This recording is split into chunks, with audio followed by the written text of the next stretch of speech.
get down and dirty. Heroes will be forged, mighty teams will tumble.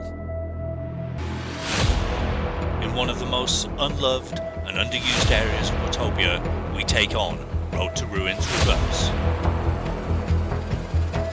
ZRL, Stage 3, let's go!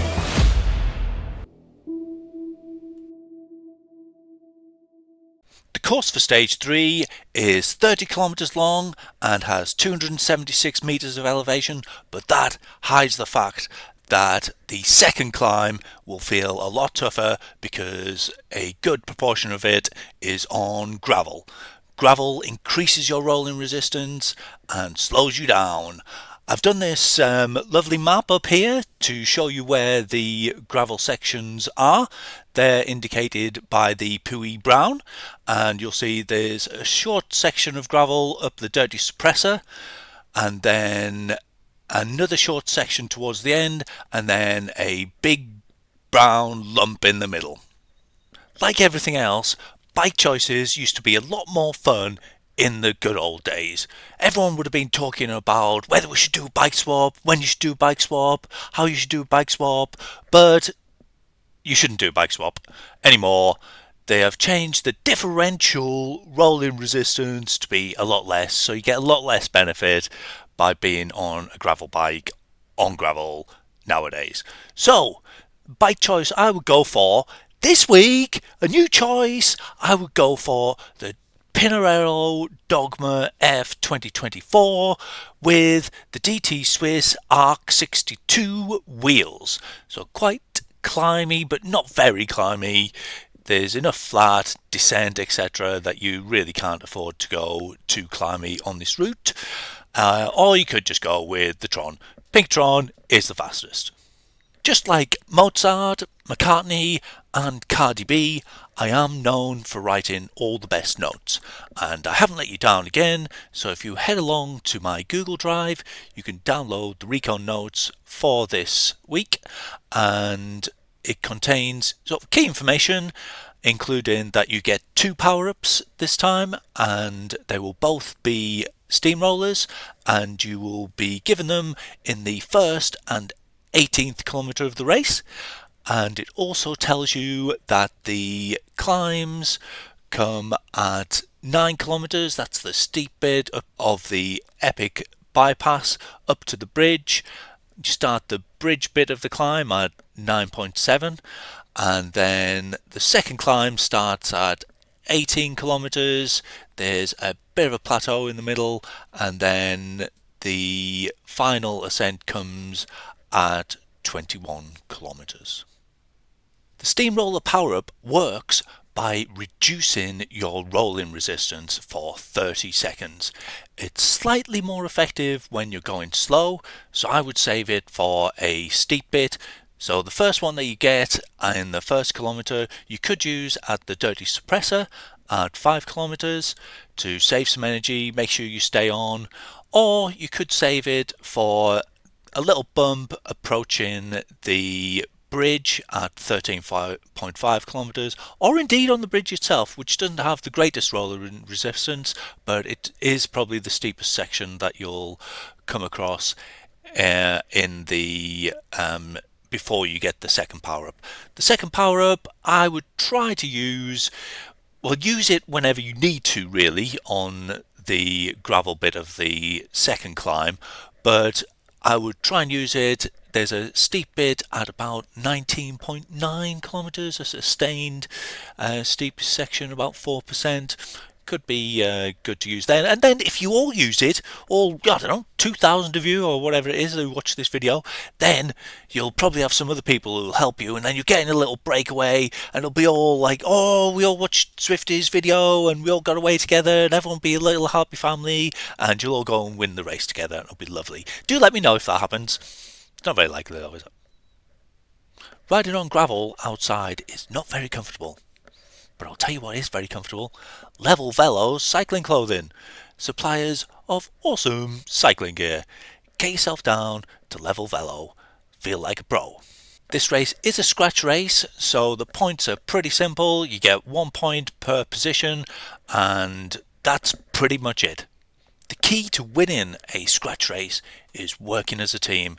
So there might be many points in the race where you've got to decide whether you want to push in the group that you're in, or to get up to a group, or do you want to sit on. And you need to look at the groups around you, the makeups of the group around you. Are your competition, your nearby rivals, are they in the group ahead? What's the number of riders that you've got? So you don't want to pull opposition members up to a greater number of your teammates, for instance.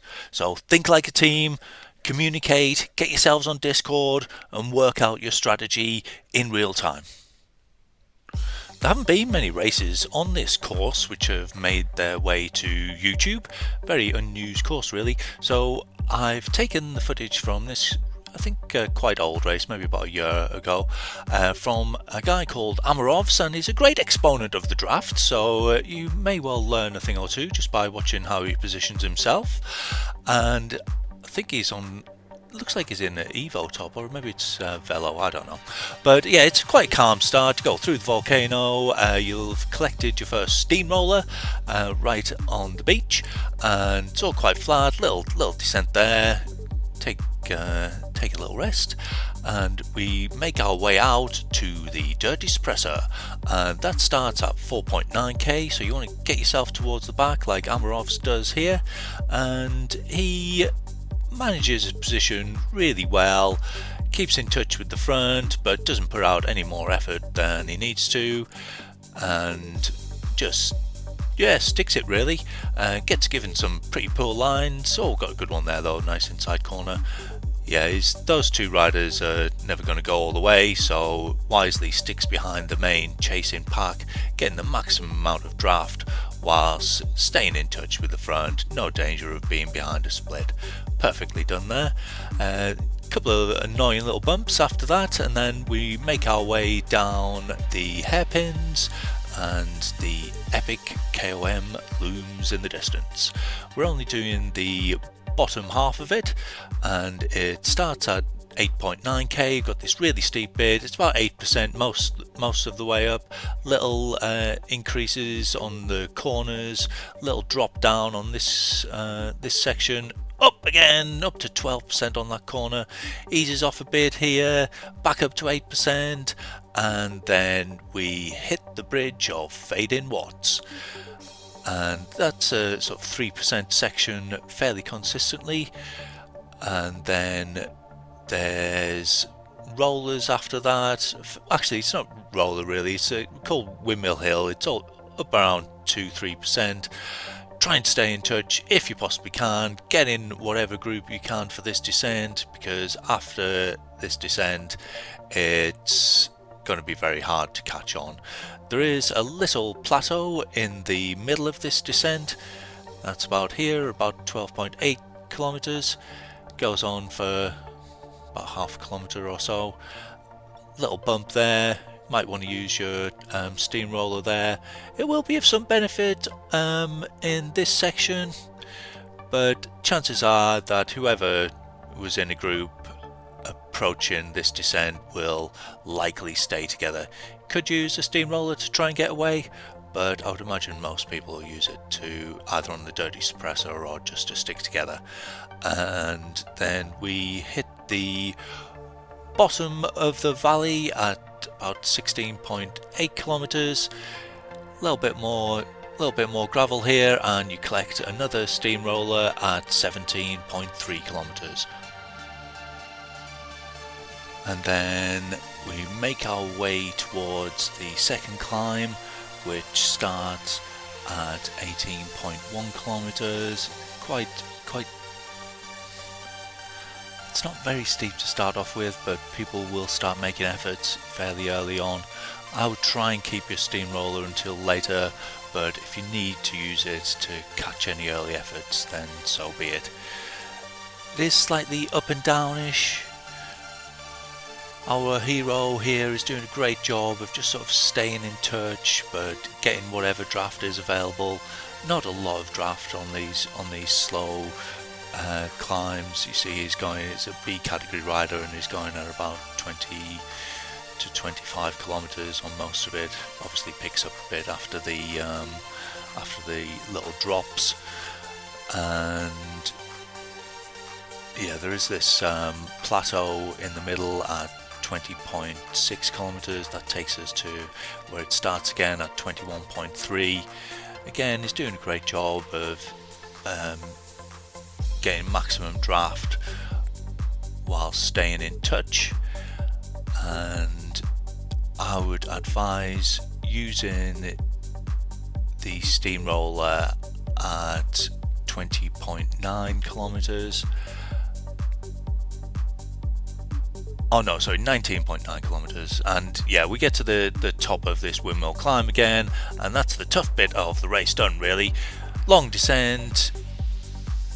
You likely won't be able to super tuck on the bridge, but you might get a little bit here, but it's really not worth putting in too much effort to try and get that.